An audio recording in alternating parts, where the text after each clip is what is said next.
Greetings, it's Sunday, December 27th. Hope everybody's having a good Christmas holiday. I have a new subscriber, His Living Sacrifice. Welcome. Today I want to talk about cutting the acid in tomato sauce. And the reason for this is that a lot of people love tomato sauce, but let's face it, tomato sauces, spaghetti sauce, pizza sauce, they all have a tendency to be kind of acidic. Tomato is an acidic fruit, plant, vegetable, whatever you want to call it. This can give a lot of people indigestion problems. It is a big problem for people with GERD, that's gastrointestinal reflux disease. You know, where you have stomach acid come refluxing up through the esophagus and sometimes into your mouth and you can taste it, and trust me, I've had it, my wife had it a lot, and it's a really big problem for a lot of people. It's very uncomfortable, it's painful, and it can take all the fun and enjoyment out of a good pot of spaghetti sauce or whatever you're using that sauce for. So I went on a little bit of a quest to find out how to reduce the acid in tomato sauce without killing the tomato sauce. One of the first ways that I came up with to do it, that I heard, you add about a tablespoon of sugar to your tomato sauce. Do this early on when you're cooking it. Just stir it in and let it cook down on in.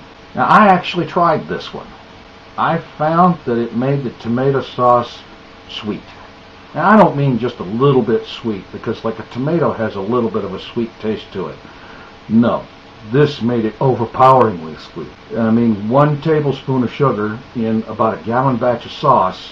I honestly can't tell you whether it actually reduced the acid at all or anything, because it was too sweet to eat it. It really ruined it. Another way that I heard about that gave me a lot of doubts was to add a little bit of vinegar, a very little bit, like a teaspoon or 2. And I can't honestly see that working at all, because vinegar is of itself somewhat acidic, and you just add that to the sauce and you're going to get even more acidic problems going on. I didn't even bother to try that one. I can't honestly see how it would possibly have any hope of working. One way I found that does work is to add a whole potato or a carrot into the sauce when you're first putting it together in the pot, and leave it in there while you're simmering your sauce for an hour or 2 or 3 or however long you do it. I usually simmer it for 4 or 5 hours. The starches and the minerals, calcium and so on, in the potato or the carrot will neutralize some of the acid in the tomato. And then when you're done cooking it, you just take that potato out, put it to one side, use it for something else, whatever, and then you've got your sauce with less acid. Another way that definitely works, you use a little bit of sodium bicarbonate. That's baking soda. And I mean a very little bit. You take the end of a steak knife and you go about 1/4 of an inch back from the point, and then put just a very little bit on there. Don't even pile it up. Add that into your sauce, mix it in, let it cook in a little bit, and then taste it and see if that's done enough for you.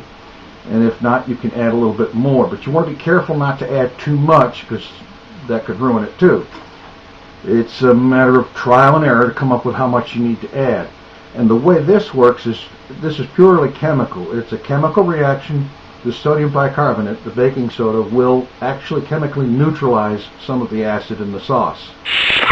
And then there's my favorite way to reduce the acid in tomato sauce. This one also works chemically, and that is to add cheese. Now, you got to make clear that you're not adding cheese food. You look at the package in the store, and if it says cheese food on it, it's not cheese, and it's not food either. Real cheese, like for example Parmigiano Reggiano, the real stuff. You grate some of that into your sauce, and not only does the calcium in the cheese neutralize some of the acid in the tomato, but it also adds that extra bit of flavor into your sauce, which is really great. You drop a cup of cheese into your sauce, and I guarantee you it's going to improve the sauce. You let that simmer on in for all the time you're simmering it, and you've got some really good sauce. Another good cheese to use is a pecorino, which is a fairly strong cheese. It's very good. It adds a bunch of flavor into the sauce. You could also use ricotta.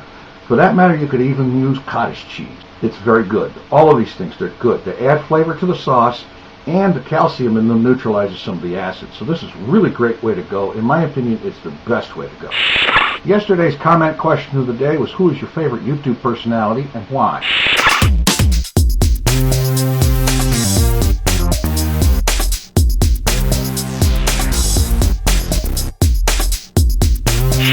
And today's comment question of the day is, if you could create a new flavor of ice cream, what would it be? Thanks for watching this episode of Equals Pie on tinfoilchef.com. Dirty word of the day, Proctor.